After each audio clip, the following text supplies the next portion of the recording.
Genesis chapter 8, to Elohim there, came to mind that Noah and each living kind remained alive within the ark, and Elohim made wind to pass upon the earth, above flood mark. The waters decreased then en masse. Ah, my beloved, my tongue remembers you so often that my sleeping heart does too. I whisper day and night your lovely name, and cantillate aloud each week the same. Remembrance is the only faith I know, and I remember you as my hours go. Draw near, beloved, and as in Noah's time, remember me, and give me words in rhyme to praise your lovely name with all my hours. In truth, my only being is the powers within your whispered word, creating me from moment into moment secretly. You are, though I should fail to speak your fame, I only am because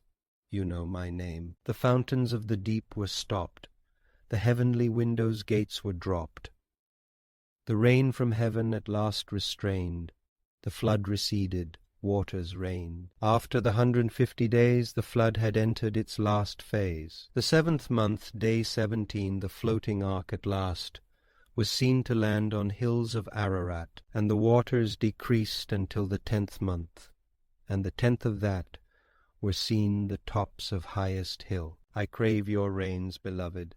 Stop up no deep beneath my feet, nor heavenly windows. Keep from flowing unrestrained. Bless me once more with all the waters, snows, and dews in store. Receding flood, I settle on the heights of Ararat to watch the brilliant lights newly disclosed since you have opened heaven. I count the awesome stations up to 7. Before, the veils of firmament between my face and yours kept glory hid. Unseen, after destruction of myself, the sky is open wide.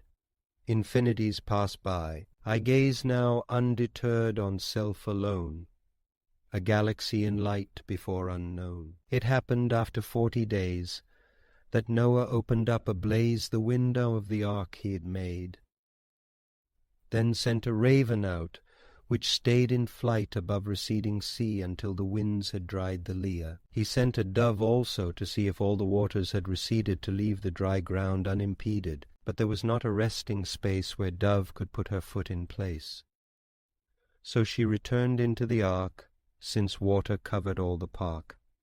And he put out his hand and took her in the ark to her own nook. Remember, Lord of earth and sky, that I eternally spread tiring wings above seas stretching endlessly beneath the sky, that I, despite my task, am but a dove, faint on the waiting watches of the night, oppressed by bending heads of false messiahs, rose red above the sea, sun's signal light.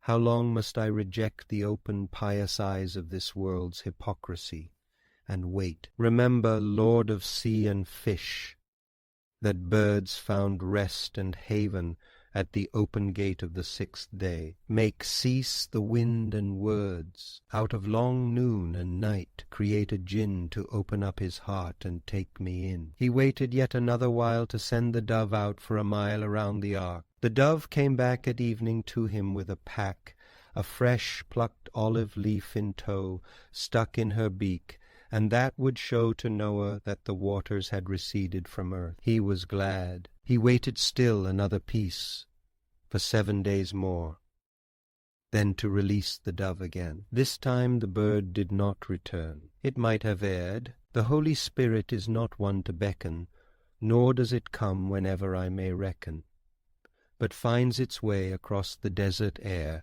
dips to taste wonders that lie everywhere beneath its glowing wings, and then is gone. So does it go at dusk, and come at dawn. The only gift your spirit gives to me is just a single leaf from olive tree, and yet that leaf reveals the secrets of the cosmic journeys and the ways above my earthly sight. The heavenly touch of bird renews the world, and makes earth at your word return to pristine loveliness uprising from its baptismal waterings devising. The year 601, the 1st month and 1st day, it seems the worst was over, and the water dried up from the earth.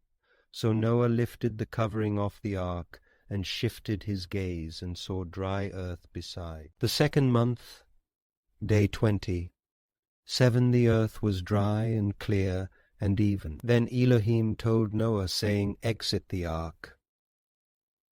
Why are you staying? Go out, both you, your wife and sons, and your sons' wives with benisons. With animal and creeping thing I peep out of the ark to see what rocky, steep, and shining mountains water has created since wind and storm and flood have now abated. The silence of the new and unbreathed air is broken by the ravens calling there. I and the hedgehogs sniff and nose short-sighted upon the daylight, ready, if affrighted, to seek the further shadows of the ark. My safety has within a year made dark a haven. Now I learn as never then to test the new and light for bogeymen. The coast is clear. We both come out to frolic, forgetting times and spaces melancholic. Bring out with you each living thing of all flesh with you on a string, both birds and cattle, every creeper to move on earth that's been made steeper. Be fruitful,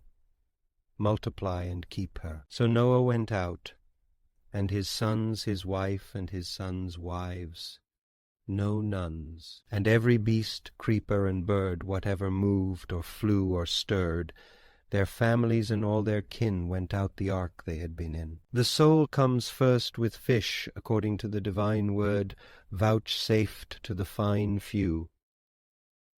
And thus I learn humility before the host of heaven and earth, and what is more, before myself. Now here I find the fact that families are not a human act, but are the property of creeping thing. It is not only humans can be king. The creeping families come out of arks spread out in fur and scale around the park, on 4 legs and on 6 and even 8, and set up households with a curious mate. Beloved, who sets each creature's family, you have a home hearth waiting here in me. Then Noah built a place of slaughter when they at last had conquered water, to sacrifice to Yah clean beast of every sort, and bird, at least the clean of those, and burnt them on the altar. Yah in orison smelled sweet aroma. So he said Yah within his heart and head, Never shall I curse any more the ground for man's sake as before,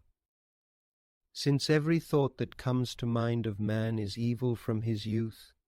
So now I am at last resigned not to destroy life more in truth. While earth remains, seed time for planting and harvest, cold and heat, I am granting, and summer's light and winter's peace, and day and night shall never cease. Smell, my beloved, aromas sweet and pure, though that breath by which I speak is not sure, and often reeks of garlic and the stench that age imposes, yet from my marked bench I raise a sacrifice that's living still. From breath to breath my sacrifices will ascend and hope to find your saving grace, until my body is acquired for space upon the gallows floor, for one last turn before it's set alight and made to burn. Despite the low imaginations of my simple heart, make it a heart of love, while my days cold and hot continue here, and my nights sleep or wake without a fear.